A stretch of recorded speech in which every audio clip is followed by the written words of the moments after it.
4 semanas iguales, sumido en la angustia y la desesperación de no saber lo que había sucedido con aquellas personas que me ayudaron en aquella carretera. Solo tenía la sensación de que algo les había ocurrido, pero no sabía cuándo.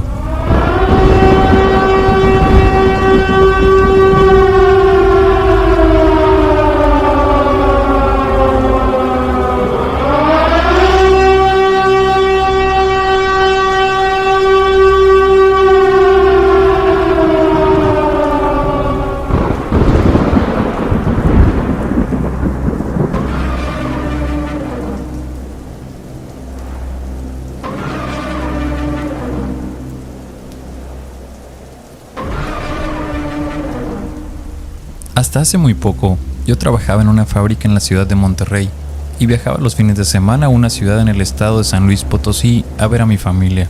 Generalmente, lo hacía en mi camioneta particular, pero en ocasiones aprovechaba que algunos compañeros viajaban hacia aquel lugar y me iba con ellos. Lo hacía también para economizar un poco. Con el paso del tiempo entró a trabajar un compañero que venía de Durango. El tipo era muy amable, siempre queriendo socializar con todos, tratando de animarnos cuando algo pasaba, y poco a poco nos fuimos haciendo amigos. Su nombre era Gerardo, y siempre hablaba de un lugar conocido como la Zona del Silencio. Según lo que él contaba, es un lugar en el desierto de Durango, donde por alguna anomalía las frecuencias de radio y otros aparatos dejan de funcionar. Incluso nos contaba que en el lugar las brújulas dejan de funcionar, y según los creyentes de esos temas, ocurren cosas extrañas, debido a que la zona está alineada con el Triángulo de las Bermudas y las pirámides de Giza, o al menos es parte de la leyenda que cuentan los lugareños como Gerardo, quien parecía ser fanático del tema paranormal. Cuando se enfrascaba en esos temas, era imposible sacarlo de ahí. Con el paso del tiempo yo seguía trabajando en aquel lugar y seguía con mi rutina de ir a ver a mi familia, aun cuando la situación ya no era la mejor.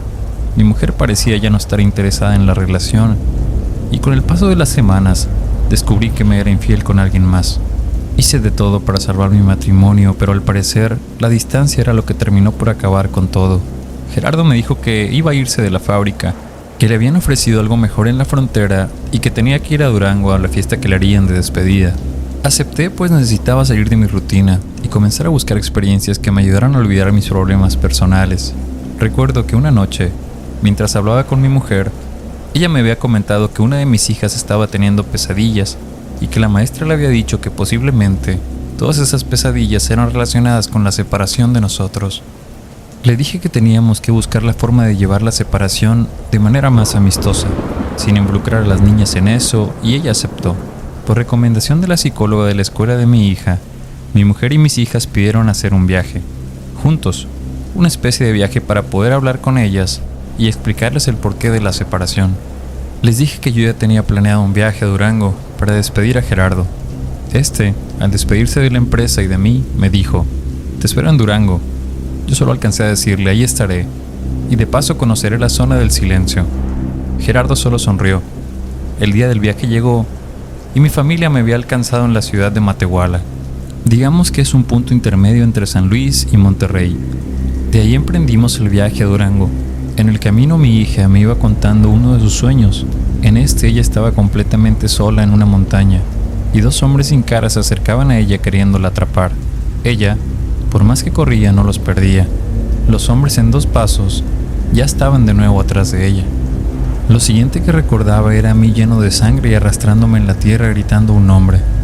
Era un sueño bastante extraño y violento para una niña de 6 años. Uno como padre siempre se preocupa por esas cosas, por lo que mi idea era tratar de hacerle el viaje lo más divertido y amoroso posible. Por algunos inconvenientes de la carretera nos dieron las 5 de la tarde en la autopista. No habíamos comido, solo tomábamos líquidos, por lo que decidimos parar en una gasolinera para aflojar las piernas. El lugar parecía detenido en el tiempo, con letreros de Pemex pintados a mano y con bombas de gasolina manuales. Incluso los baños parecía que no habían sido remodelados en años. ¿Andan de viaje?, me preguntó un despachador de la gasolina, mientras yo revisaba las llantas. Así es, vamos a Emiliano Zapata. Según el mapa ya falta poco, le contesté. Sí, ya les queda como 1 hora nada más. No más que adelante empiezan a fallar los radios, así que si le va a hablar a alguien, hágalo desde aquí, me dijo muy amable el tipo. Saqué mi celular y noté que no tenía señal. Entré a la oficina y pedí que me rentaran un teléfono. La señora me dijo que podía usar el teléfono de la caseta que estaba afuera. En eso estaba cuando mis hijas salieron del baño y corrieron hacia mí para abrazarme. No pude hacer la llamada. Salimos de la gasolinera y seguí la ruta como me la había marcado Gerardo. Algunas de las señales que me dijo que vería no estaban. Incluso faltaban algunas gasolineras en el camino. Conforme avanzaba y me adentraba más en lo que ahora se llama la reserva de Mapimí, las estaciones de radio comenzaban a escasear. De pronto, ya no se escuchaba nada, solo estática. Así estuvimos cerca de 30 minutos hasta que vi un letrero que decía el nombre del pueblo que iba a visitar. Tomé esa salida y comenzamos a adentrarnos en un camino de tierra totalmente desértico. Mi familia comenzaba a sentir miedo. Mis hijas preguntaban dónde estábamos y mi mujer comenzaba a dudar de que yo supiera lo que hacía. Por mi parte yo trataba de mantenerme calmado, que no se notara que no sabía dónde estaba ni a dónde iba. Solo seguía las indicaciones del mapa. Ya llevábamos un buen rato de camino y no llegábamos a ningún lado. Mejor regrésate y vámonos a Gómez Palacios. De ahí háblale a tu amigo, estamos a tiempo, me dijo mi mujer. Tranquila, según el mapa, después de la desviación eran unos 15 minutos. Ya casi llegamos, le dije visiblemente nervioso. Mis hijas en el asiento trasero ya dormían. Mi mujer con la vista al frente sostenía un rosario en su mano y yo trataba de encontrar algo que me dijera que íbamos en el camino correcto, cuando de pronto la radio comenzó a recibir una señal. Pero no era una señal normal, era una especie de conteo. 2, 17, 4, 56, 90, 9, 30. Una voz extraña parecía estar dando números al azar, o al menos para mí eso era, una serie de números sin sentido. Mi mujer termina de rezar y apaga la radio. Tenían arte esos números, me dijo, y de pronto otra vez, por las bocinas de la camioneta y con el estéreo apagado, comenzamos a escuchar la misma voz diciendo números. Ella y yo nos volteamos a ver extrañados. De inmediato, volteamos a ver el estéreo y confirmamos que estaba apagado. Afuera, la oscuridad ya nos estaba ganando, por lo que decidí dar la vuelta y regresar el mismo camino. Tenía que regresar a la autopista para poder estar más tranquilo. Comencé a manejar un poco más rápido, tanto que mi mujer despertó a las niñas para que estuvieran alerta de algún salto o accidente. Les dijo que se abrocharan los cinturones. Las niñas con miedo hicieron lo que se les pidió y comenzaron a jugar un juego que les enseñaron en la escuela. Yo por mi parte, iba enfocado en la carretera y mi mujer volvió a sacar el rosario. El miedo ya era dueño de mí. Yo pisaba el acelerador de la camioneta sin importarme las piedras del lugar. Algo me provocaba ese miedo, pero no lo podía ver. «Papá, frena», me dijo mi hija mayor. «¿Qué te pasó?», le pregunté. «A mí nada, pero allá atrás iban caminando dos señores», me dijo. «A ellos les puedes preguntar cómo salir». «¿Cuáles señores? Yo no vi a nadie». «Yo tampoco», me dijo mi mujer. «Se los juro, vienen caminando con una linterna», dijo mi hija. Decidí detenerme y esperar que nos alcanzaran las personas, pero no veía la luz de las linternas. Me desesperé y comencé a manejar en reversa para encontrarlos. De pronto oí dos luces y pensé que eran ellos, pero al acercarse las luces se separaban. No eran personas. Era un auto que venía muy rápido detrás de nosotros. De inmediato aceleré y noté el vehículo nos seguía y nos quería alcanzar. Para mi fortuna, era una camioneta bastante vieja y pesada, pero en un tramo logró alcanzarme y me golpeó por detrás. Mi mujer trataba desesperadamente de tener señal en su celular, pero no tenía éxito, y yo tampoco. Ese camino era tan sinuoso que en algún momento perdí el control de la camioneta, y lo último que recuerdo del accidente es que comenzamos a dar vueltas. Cuando desperté, una familia de estadounidenses ayudaba a mi mujer y a mis hijas. El esposo de esa familia me sacó de la camioneta y me dijo que tenía que llevar a mi hija a un hospital, pues un cristal de la camioneta se le había incrustado en la pierna y estaba sangrando mucho. Yo vi la cara de mi mujer y desorientado les dije que se fueran y que yo me quedaría a esperar. A mí no me había pasado gran cosa. Me di cuenta de que habíamos tenido un accidente casi llegando a la autopista y esa familia que bajaba por ahí nos vio por fortuna y nos ayudaron. El hijo mayor de la familia se quedó conmigo. Los demás se fueron, mi mujer y mi hija, a un hospital. Yo por mi parte trataba sin suerte de llamar a la aseguradora para reportar el siniestro. Mi teléfono seguía sin señal. El joven me explicaba que sus padres eran ufólogos y que estaban viajando por todo el norte del país para estudiar posibles casos de avistamientos extraterrestres y que uno de sus lugares favoritos para eso era la famosa zona del silencio. Le dije al joven que yo había escuchado hablar mucho de ese lugar y que hasta ese entonces no creía las historias, pero que con lo que nos había sucedido horas antes estaba por cambiar de parecer. El joven comentó que a sus padres les habían sucedido cosas muy extrañas en sus expediciones y que algunas siguen sin tener alguna explicación lógica. Llevábamos 1 hora esperando noticias de su familia y la mía, pero el radio que él llevaba parecía no tener señal. Caminamos en dirección a la ciudad más cercana mientras platicábamos. De pronto, el radio que el muchacho cargaba comenzó a captar una señal de auxilio. ¡Ayuda! ¡Por favor, necesitamos ayuda! Estamos cerca de... Fue todo lo que escuchamos. El joven intentó ponerse en contacto, pero no lograba hacerlo. Por más que hablaba, nadie respondía. Esa noche no pasaba ni un solo auto por aquella carretera. Y los pocos que pasaban eran camiones de carga que no se detenían a recogernos. Casi de la nada mi celular recibió señal, y lo primero que hice fue llamar al teléfono de mi mujer para ver cómo estaba mi hija.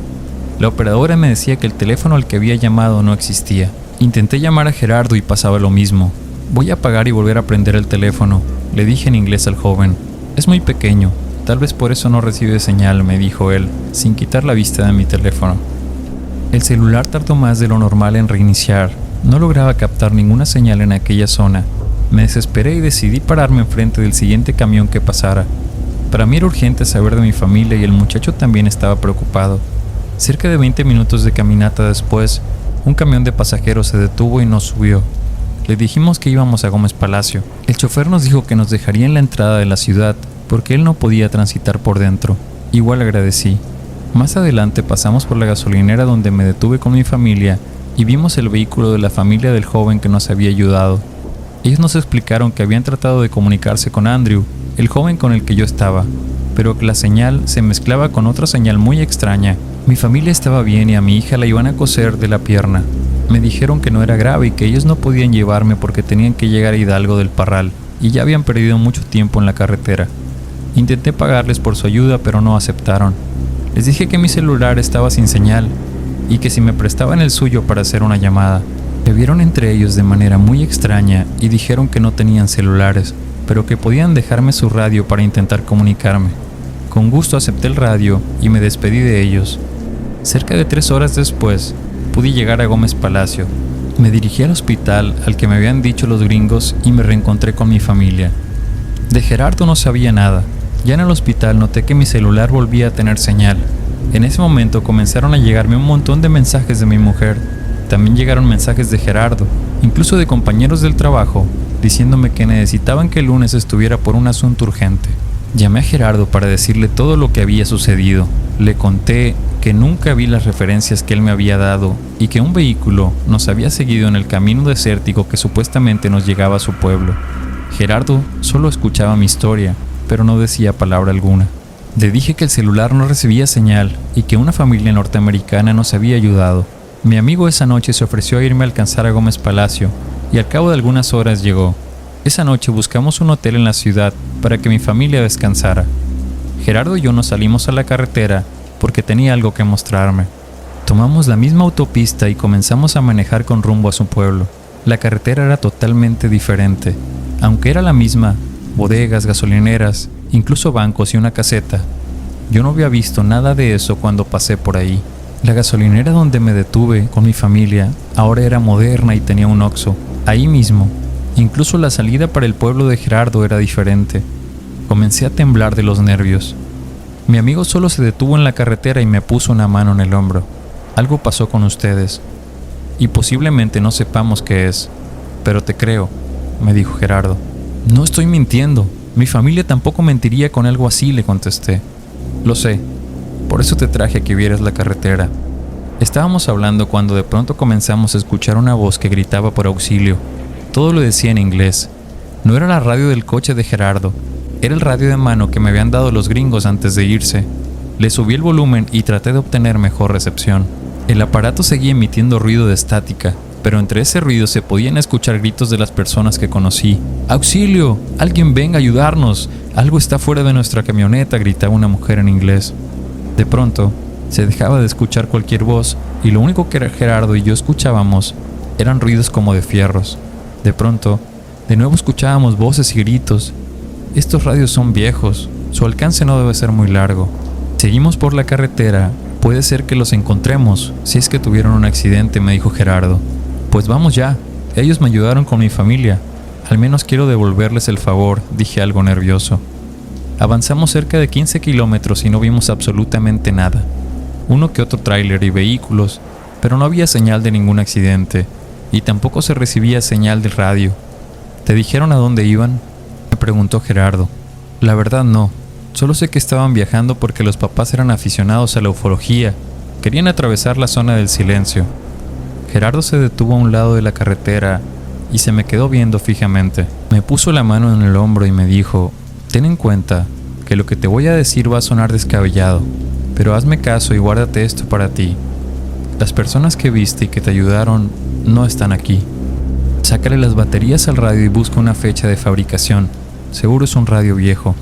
Esa familia seguramente sufrió algún tipo de accidente o de ataque en la zona y su energía quedó vagando entre tiempos. Te repito, suena descabellado, pero es cierto. No eres el primero y seguramente no serás el último al que le pasa. Traté de convencer a mi amigo de que no era un sueño ni eran visiones.